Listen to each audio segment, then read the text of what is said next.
Hello guys, welcome back to the channel. तो आज हम बात करने जा रहे हैं ITR-1 के बारे में, जो कि है हमारी ITR-1 सहज। तो देखो, जब भी हम यूजीसी नेट का एग्जाम देते हैं ना, तो वहां पर ITR का मेनली क्वेश्चन 3-4 सालों से पूछा जाता है हमसे। तो ये हो गई हमारी ITR-1 हो गई, ITR-2 हो गई, ITR-3 है, ITR-4 है। ITR-4 को हम सुगम के नाम से जानते हैं और ITR-1 को हम सहज के नाम से जानते हैं। हम एक एक करके इस सीरीज में सारी ITR के बारे में पढ़ेंगे। तो हमारा जो मुद्दा है ना, अगर मैं यूजीसी नेट के कॉन्टेक्स्ट में आपको समझाऊं, तो हमें ये पढ़ना है कि ITR-1 कौन भर सकता है, कौन नहीं फिल कर सकता। ITR-2 में क्या होता है, उसको कौन फिल कर सकता है, कौन नहीं फिल कर सकता। Same for ITR-3 and same for ITR-4। तो यहाँ पर आप लोगों को ये चीज ध्यान में रखनी होगी कि किस किस इनकम टैक्स स्लैब के लोग कौन कौन सी ITR को फिल कर सकते हैं, और इसके अंदर के कंटेंट्स क्या होते हैं, इसके वेरिफिकेशन किस तरीके से होती है, बस।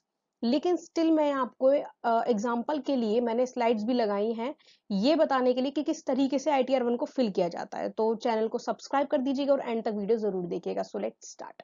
तो देखो, इंट्रोडक्शन हम थोड़ा सा देख लेते हैं कि जो इनकम टैक्स रिटर्न होता है ना, ITR जो होता है, उसका फुल फॉर्म देख लो, इनकम टैक्स रिटर्न। ओके। ये क्या होता है, it is the form in which tax payer files information about the income and tax, कि हम अपने इनकम के, जो हमारी कमाई है, उसके बारे में जानकारी दे रहे हैं सरकार को, गवर्नमेंट को। किस तरीके से वो जानकारी हम देंगे, वो हमारा इनकम टैक्स रिटर्न के अंदर लिखा जाता है कि भाई मैंने किस किस सोर्स से कितने कितने रुपए कमाए हैं। तो सारी जानकारी हमें यहाँ पे लिखनी है।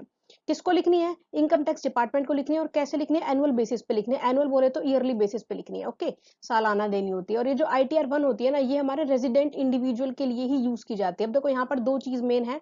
रेजिडेंट के लिए, जो देश का नागरिक है, जो देश का रेजिडेंट है, रहने वाला है, वो। साथ ही साथ इंडिविजुअल, ये इसका कीवर्ड है, इंडिविजुअल और रेजिडेंट। ठीक है, ये स्टार पॉइंट है यहाँ पर कि ITR-1 किसके लिए होते, तो ITR-1 का नाम क्या है, सहज। सहज का मतलब क्या होता है, सिंपल, इजी। और इंडिविजुअल की बात हो रही है तो एक इंसान का काम है, हमें पता है कि हमने क्या कमाया, कहाँ से कमाया, कितना कमाया। तो बहुत ही सिंपल सॉर्टेड फंडा होता है यहाँ पर। इसलिए इसका नाम क्या रखा है, सहज रखा है। और सहज से आप ये ध्यान में रखिएगा कि ये एक आदमी की कमाई के बारे में बात हो रही है, इंडिविजुअल की बात हो रही है। अब यहाँ पर देख लेते हैं कि जनरल रिक्वायरमेंट क्या होती है, अगर हम ITR फिल कर रहे हैं या ITR-1 फिल कर रहे हैं। तो देखो, registered user on the E filing portal with valid user ID and password. तो ये जो होती है, ये सभी ITR के लिए जाएगी। ITR-1 है, 2 है, 3 है, 4 है, सभी के लिए ये रिक्वायरमेंट आपकी है कि जो रजिस्टर्ड यूजर है, वो हमारा फाइलिंग पोर्टल पे रजिस्टर्ड होना चाहिए। फिर उसके पास उसकी यूजर ID होनी चाहिए, उसके पास पासवर्ड होना चाहिए।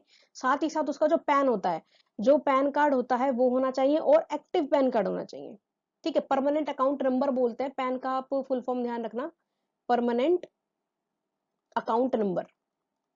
ठीक है, पैन नंबर एक्टिव होना चाहिए, क्योंकि अगर आपका पैन नंबर एक्टिव नहीं होता ना, चलो ये बताती हूँ पहले, हम आपके पास रेजिडेंशियल स्टेटस जो होता है वो होना चाहिए। रेजिडेंशियल स्टेटस में हमारी दो चीजें होती हैं कि ऑर्डिनरी रेजिडेंट होना चाहिए, नॉन ऑर्डिनरी रेजिडेंट नहीं चलेगा, और नॉन रेजिडेंट तो बिल्कुल भी नहीं चलेगा। ठीक है, ऑर्डिनरी रेजिडेंट क्या होता है, क्या नहीं होता है, इसके लिए मैंने आपके लिए लिंक में नीचे डिस्क्रिप्शन में एक लिंक डाल दिया है।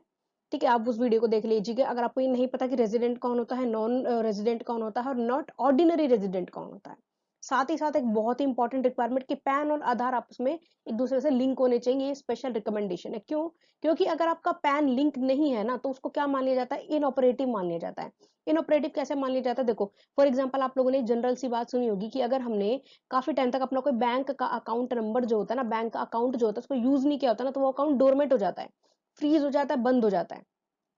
क्या मान लेते हैं कि वो बंदा जो है इस अकाउंट को ऑपरेट नहीं कर रहा है, और अगर उसमें पैसे भी है ना, तो वो भी आपके ब्लॉक हो जाते हैं। तो इसीलिए अगर आपका पैन आधार से लिंक नहीं है, तो आपको इनऑपरेटिव माना जाएगा और आपको ITR फाइल करने में दिक्कत होगी। तो ये कुछ जनरल रिक्वायरमेंट थी जो कि मैंने यहाँ पर लिस्ट कर दी है। ओके, नेक्स्ट आता है कि हु कैन फाइल ITR-1 सहज।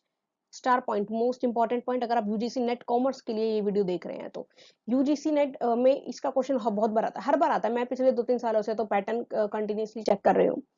जो टोटल इनकम है ना आपकी, वो 50 लाख से ज्यादा नहीं होनी चाहिए किसी भी फाइनेंशियल ईयर में। हम एक साल की रिटर्न हम भरते हैं, ये हमें पता, मैंने बताया था कि एनुअल बेसिस पे डालते हैं।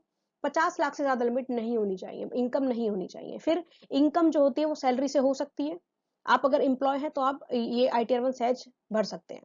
हाउस प्रॉपर्टी, एक house property, one house property, individual, एक बंदा है, एक ही घर होना चाहिए, उसकी इनकम है, तो आप ITR-1 सहज भर सकते हैं। फैमिली पेंशन इनकम, अगर फैमिली की पेंशन की इनकम है, उसके लिए ITR-1 भर सकते हैं। एग्रीकल्चर इनकम है, तो वो 5,000 से ज्यादा नहीं होनी चाहिए। ठीक है, ये थ्रेशोल्ड है, 5,000 यहाँ पे क्या है, थ्रेशोल्ड है। और जो लॉन्ग टर्म कैपिटल गेन से अगर आप पैसा कमा रहे हैं, वो लॉन्ग टर्म कैपिटल गेन जो सेक्शन 112A में लिस्ट है, अब कौन सा लिस्ट है उसके लिए डिस्क्रिप्शन में प्लेलिस्ट में चेक कर लेना, ठीक है, लिंक डाल दिया है मैंने। अगर उससे लॉन्ग टर्म कैपिटल गेन से कमाई हुई इनकम 1.25 लाख तक है, मतलब 1,25,000 रुपए तक, अगर आप लॉन्ग टर्म कैपिटल गेन क्या होता है, आप किसी भी एसेट्स को, इमूवेबल प्रॉपर्टी को आप बेचते हैं, उससे आप पैसा कमाते हैं। फॉर एग्जाम्पल मेरे पास क्या था, एक लैंड था, एक जमीन थी, ठीक है, मैंने उसको 10 लाख में खरीदा था, ठीक है, मैंने उसको यहाँ पर 11 लाख में बेच दिया, तो मेरा क्या हुआ, 1 लाख का प्रॉफिट हो गया ना, तो ये मेरा लॉन्ग टर्म कैपिटल गेन है, ठीक है। लॉन्ग टर्म कैपिटल गेन से मैंने अगर 1,25,000 तक रुपए कमाए हैं, तो यहाँ पर हम ITR1 सहज फिल कर सकते हैं। फिर वो कहता है कि अदर सोर्स से, इन सोर्सेज के अलावा भी किसी से पैसे कमाया है तो भी बढ़ सकता है। कौन कौन से सोर्सेज है वो देख लो। अगर मैंने सेविंग अकाउंट के इनकम पे जो इंटरेस्ट होता है, इंटरेस्ट की इनकम है, उससे पैसा कमाया तो बढ़ सकते हैं। अगर मेरा इंटरेस्ट है डिपॉजिट से, बैंक में पैसा डिपॉजिट था, उससे इंटरेस्ट आया, ब्याज आया, पोस्ट ऑफिस से आया, कोऑपरेटिव सोसाइटी से आया, तो ITR1 सहज को हम फिल कर सकते हैं। इंटरेस्ट आया मेरा इनकम टैक्स रिफंड से, इनकम टैक्स रिफंड क्या होता है, मेरी जो टैक्स लायबिलिटी थी वो बनती थी फॉर एग्जांपल 50,000 रुपीज की, लेकिन मैंने टैक्स भर दिया 65,000 रुपीज का, अब मेरे पास 15,000 रुपए सरकार मुझे वापस कर देगी। क्यों? क्योंकि भाई मैंने ज्यादा भर दिया, गलती हो गई मेरे से कैलकुलेट करने में। तो ये इनकम टैक्स रिफंड होता है, इस पे अगर इंटरेस्ट मिलता है, इस पे इंटरेस्ट मिलता है, और इसका जो इंटरेस्ट होता है उसमें भी हम ITR1 सहज के अकॉर्डिंग हम भर सकते हैं। इंटरेस्ट हमें रिसीव्ड हुआ इनहेंस्ड कंपनसेशन से, कंपनसेशन से अगर इंटरेस्ट मिला है, ब्याज मिला है, तो भी हम ITR1 सहज फिल कर सकते हैं। फिर वो कहता है और कोई भी इंटरेस्ट की इनकम है, कोई भी इंटरेस्ट की इनकम है, स्पेसिफाइड लिमिट के अंदर है, तो आप ITR1 सहज भर सकते हैं। अब इंपॉर्टेंट कि अगर आपका स्पाउस की इनकम भी आपके इनकम में क्लब है, अगर वुमेन की बात कर रहे हैं तो हस्बैंड, और हस्बैंड की बात कर रहे हैं तो वाइफ, ठीक है, हस्बैंड वाइफ आपस में एक दूसरे की इनकम क्लब है, तो भी ITR1 सहज भर सकते हैं, लेकिन पोर्टुगीज सिविल कोड के अंदर कवर नहीं होना चाहिए वो इनकम, बस इतना बात ध्यान में रखना है। दूसरी बात, अगर आपका कोई माइनर चाइल्ड है, उसकी आप माइनर चाइल्ड है, ब्रदर है, जो भी है, उसकी आप इनकम क्लब है, तो भी आप ITR1 सहज भर सकते हैं, लेकिन स्पेसिफाइड लिमिट के अंदर अंदर। अगर स्पेसिफाइड लिमिट क्या है, 50 लाख बताई थी ना अभी, 50 लाख तक है तो आप भर सकते हैं, नहीं तो आपको फिर दूसरा ITR चूज करना पड़ेगा। वो ITR कौन सा होगा उसके लिए भी आगे आपकी जो है ITRs आएंगी, तो वो वीडियो भी देख लेना। अब बात आती है कि नॉट एलिजिबल, कौन एलिजिबल नहीं है। देखो ये याद रखने का तरीका कि कौन एलिजिबल है वो सिंपल सा है कि एक बंदा है, छोटा छोटा उसका इनकम है, ठीक है, लेकिन कौन नहीं भर सकता, नॉट ऑर्डिनरी रेजिडेंट, जो कि इंडिया का नॉट ऑर्डिनरी रेजिडेंट है, मतलब यहाँ पर रेगुलर नहीं रहता है, यहाँ पे इनकम नहीं अर्न करता है। अब ये not ordinary resident is a topic, तो आपको इस वीडियो में समझाना मुश्किल हो जाएगा, उसके लिए मैंने वीडियो डाल दिया, उसको जरूर देख लेना, क्योंकि ये भी बहुत इंपॉर्टेंट पॉइंट है। It is the basic of income tax. और नॉन रेजिडेंट भी नहीं भर सकता आपकी ITR इस सेक्शन के अंदर। फिर वो कहता है कि अगर आपकी टोटल इनकम 50 लाख से ज्यादा है तो आप नहीं भर सकते, जो कि मैंने फर्स्ट पॉइंट में बताया था कि 50 लाख थ्रेशोल्ड है। एग्रीकल्चर इनकम 5,000 से ज्यादा है, देखो यहाँ पे याद रखने वाली चीज नहीं है, जो फर्स्ट पॉइंट में जो चीजें थी ना, उसको एक्सीड कर दो, उल्टा कर दो, वो यहाँ पे नॉट एलिजिबल में आ जाती है, ठीक है। अगर आपकी लॉटरी की इनकम है, रिसोर्स की इनकम है, लीगल गैम्बलिंग की, आप गैम्बलिंग करते हैं उससे आपकी इनकम कमा रहे हो आप, तो वो ITR1 सहज का पार्ट नहीं है। ITR1 सहज में मेनली क्या होता है, सैलरी वाले इंप्लॉयज आते हैं मेनली, और इंडिविजुअल्स आते हैं मेनली, क्योंकि बिजनेस में भी आप नहीं भर सकते। अगर आपका कोई कैपिटल गेन है, फिर चाहे वो शॉर्ट टर्म है, लॉन्ग टर्म है, टैक्सेबल कैपिटल गेन की बात हो रही है यहाँ पे, अगर आपका टैक्सेबल कैपिटल गेन है, तो आप वो यहाँ पे नहीं भरोगे, सहज नहीं भरोगे। अगर आपका long term capital gain 112 section वाला 1.25 लाख से ज्यादा है, 1,25,000 से ज्यादा है, तो भी आप नहीं भर सकते। अगर आपने अनलिस्टेड इक्विटी शेयर्स में इन्वेस्ट कर रखा है, तो भी आप ITR1 सहज तो नहीं भर सकते। और अगर आप बिजनेस और प्रोफेशन से आप पैसा कमा रहे हो, देखो प्रोफेशन में मैंने आपको सैलरी इंप्लॉयड भर सकता है, क्यों? क्योंकि वो एक एम्प्लॉय है, वो कोई प्रोफेशन नहीं। लेकिन यहाँ पर प्रोफेशन में क्या आ गया, डॉक्टर आ गया, ठीक है, आपका एडवोकेट आ गया, और आपका कोई ऐसा जैसे कि CA आ गया, तो वो आपका प्रोफेशन हो गया ना, तो यहाँ पर आप उसमें नहीं भर सकते, ठीक है। बिजनेस वाला भी ITR1 सहज नहीं भर सकता। अगर आप कंपनी के डायरेक्टर है तो भी आप नहीं भर सकते। और अगर आपको टैक्स डिडक्शन मिले ना, tax deduction under section 194N of income tax act, तो भी आप ITR1 सहज को नहीं फाइल कर सकते। अब ये 194N क्या होता है, लिंक है, वो सब भी देख लेना। अगर आपका डेफर्ड इनकम टैक्स बनता है ESOP पे, ESOP का मतलब होता है एम्प्लॉय स्टॉक ऑप्शन प्लान। देखो अगर एक बंदा है, वो किसी कंपनी में काम करता है, एक एलिजिबल स्टार्टअप है, गवर्नमेंट टाइप से एम्प्लॉय अप्रूव्ड स्टार्टअप है, उसमें अगर वो काम कर रहा है, ठीक है, उसका एम्प्लॉयर क्या करता है, अपने एम्प्लॉय को स्टॉक दे देता है, ठीक है, तो भाई सैलरी थोड़ी कम ले ले, तो मेरे से कुछ स्टॉक ले ले। तो जब वो स्टॉक उसको देता है, उस स्टॉक पे क्या बन जाता है, उसका डेफर्ड इनकम टैक्स बन जाता है। तो यहाँ पर अगर आपको डेफर्ड इनकम टैक्स बनता है ESOP की वजह से, स्टॉक ऑप्शन प्लान की वजह से, तो भी आपका क्या है, यहाँ पर ITR1 में आप नहीं फाइल कर सकते, आप दूसरे में फाइल करोगे। वो कहता है कि own and has income from more than one house property. अगर आपको एक घर से ज्यादा घर से पैसा आ रहा है, देखो मेरा एक घर था उससे मेरे को रेंट आ रहा है या और कोई भी इनकम आ रहा है, तो आईटीआर वन हम फिल कर सकते हैं। लेकिन एक से ज्यादा अगर मेरे पास घर से पैसा आ रहा है तो आईटीआर वन हम फिल नहीं कर सकते। फिर वो कहता है कि it is not covered under the eligibility condition for ITR. जो भी चीज आईटीआर वन की एलिजिबल कंडीशन में नहीं आती वो सारे के सारे आप आईटीआर वन में फाइल नहीं कर सकते हो। अब प्री ग्लैंस इसका देख लेते हैं कि हमें कौन कौन सी चीजों की जरूरत होती है, कौन कौन सी 5 चीजें हैं यहाँ पर, कौन कौन सी 5 चीजें हमें फाइल करनी पड़ती है जब हम बात करते हैं आईटीआर वन सहज के बारे में। तो आईटीआर वन के पास 5 प्री फाइल्ड सेक्शन होते हैं जो आपको फाइनल आईटीआर से पहले फिल करने होते हैं, जो वैलिडेट करने होते हैं, वेरीफाई करने होते हैं, उन्हें आप एडिट भी कर सकते हैं सबमिट करने से पहले। ठीक है, ये कुछ समरी सेक्शन होता है जो आपको बताते हैं कि आपका टैक्स कंप्यूटेशन क्या क्या है, कितना कितना आपने कहाँ से अर्न किया है, इसका एक तरीके से आपको डिटेल फाइल करनी होती है। ठीक है, तो सबसे पहले आता है हमारे पर्सनल इंफॉर्मेशन का सेक्शन आता है, फिर आता है section B gross total income, फिर आता है सेक्शन सी टोटल डिडक्शन आपको कितनी मिली है, चौथा आपका टोटल टैक्स पेड कितना बनता है और टोटल टैक्स की लाइबिलिटी क्या है। ठीक है, अब देखो एक एक करके इन पार्ट्स को हम देख लेते हैं किस तरीके से ये दिखते हैं हमारे फॉर्म में। इंडियन टैक्स रिटर्न ये आपका एग्जांपल है, तो यहाँ पर 1920 पे मत जाइएगा, it is just an example. तो ये आपका आईटीआर वन सहज का फॉर्म है। देखो सबसे पहले मैंने बोला था ना जनरल इन्फॉर्मेशन का पार्ट आता है, यहाँ पर आप अपना पैन नंबर डालोगे, अपना नाम डालोगे, डेट ऑफ बर्थ डालोगे, आधार नंबर डालोगे, ईमेल एड्रेस डालोगे, ठीक है, एड्रेस डालोगे, यहाँ पर मोबाइल नंबर हो गया, और आपका यहाँ पे रिस्पॉन्स नोटिस वगैरह अगर आपने नोटिस के अंडर डाला है तो वो नोटिस का सेक्शन डालोगे। ठीक है, आपका क्या काम है, पीएसयू गवर्नमेंट जो भी काम है आप वो डालोगे, बेसिक डिटेल्स आप फिल करोगे, ये आप एडिट कर सकते हो any time before final submission, any time personal details को आप जो है जनरल इन्फॉर्मेशन को आप एडिट कर सकते हो।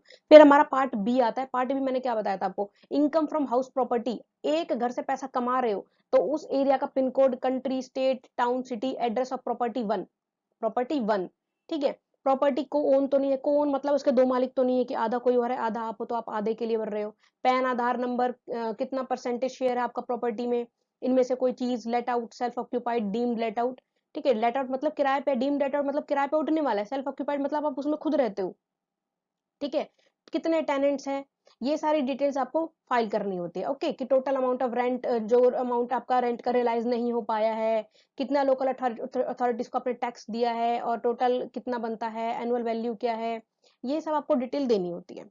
ठीक है, अगर आपको ये प्रॉपर फॉर्म भी फिल करना जानना है, अगर आप जानना चाहते हो कि ये फॉर्म किस तरीके से फिल किया जाता है, तो कमेंट सेक्शन में आप डाल दीजिएगा, उसका हम अलग से एक वीडियो ले लेंगे। ओके, बिकॉज एक ही वीडियो में सब चीज को क्लब करना is a little bit tough, और जो लोगों का सिंपल पर्पस है ना कि आईटीआर वन क्या होता है, वो फिर अपने मुद्दे से भटक जाएंगे, तो इसलिए भी हम यहाँ पर डिटेल नहीं चेक करेंगे। फिर यहाँ पर पार्ट बी का ही है, ये भी बी का ही पार्ट है आपका, टोटल आपको वेरीफाई करके देना होता है कि आपको क्या डिडक्शन मिल रही है, ग्रॉस टोटल इनकम आपकी कितनी बनती है, जो सब भी है। फिर आता है हमारा पार्ट सी आता है, डिडक्शन कितना है आपका, टोटल इनकम पे कितना डिडक्शन है। 80C से लेके 80U तक का आपको डिडक्शन मिलता है, सबको पता है। और 80C से लेके 80U की डिडक्शन का भी हमने अलग से प्लेलिस्ट में डाल रखा है, वो आप इनकम टैक्स की प्लेलिस्ट मैंने नीचे लगा दी है। ठीक है, इनकम टैक्स की प्लेलिस्ट लगा दी, इसमें बहुत सारे सेक्शंस का वीडियो ऑलरेडी डाला हुआ है, और जिसका आपको चाहते हो उसका आप कमेंट में मेंशन कर देना, इस सब का आपको डिटेल देना पड़ेगा। फिर आता है part D, computation of total taxable payable. Total tax payable कि आपका कितना टैक्स बनता है, इनकम पे टैक्स कितना है, हेल्थ एंड एजुकेशन सेस जो कि हमेशा 4% रहता है, इंटरेस्ट कितना है 234 के अंदर, फी कितनी है 234F के अंदर अगर कोई है तो, ठीक है, कोई इंटरेस्ट वगैरह, तो टोटल का ब्यौरा अगर आपके पास 89 के अंदर रिलीफ मिल रहा है तो वो सब क्या है, रिबेट क्या है, वो सब आपको यहाँ पे डालना पड़ता है। देन आता है आपका फाइनल पार्ट, पार्ट ई, जिसमें आप अदर इन्फॉर्मेशन भरनी होती है, जैसे यहाँ पे बैंक अकाउंट, बैंक आईएफएससी हो गया, बैंक का नेम, अकाउंट नंबर। ठीक है, फिर आ गया आईटी की डिटेल, एडवांस टैक्स अगर आप फिल कर रहे हैं आईएमटी, तो उसकी आपको डिटेल देनी पड़ेगी, बीएसआर कोड, डिपॉजिट का डेट क्या था, सीरियल नंबर, चालान का सीरियल नंबर क्या था, कितना टैक्स आपने भरा था, अगर आपने टैक्स एडवांस एडवांस भरा था तो सॉरी।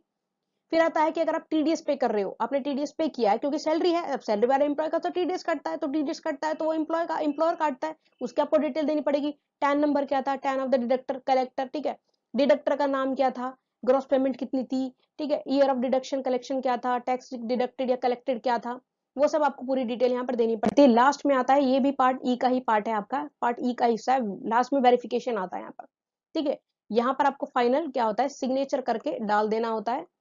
ओके, और आपका काम हो जाता है, आपके 5 ग्लैंस, जो प्री ग्लैंस का पार्ट था वो आपने फिल कर दिया, इसके बाद आप सीधा आईटीआर वन आपकी जो है फाइल हो जाती है।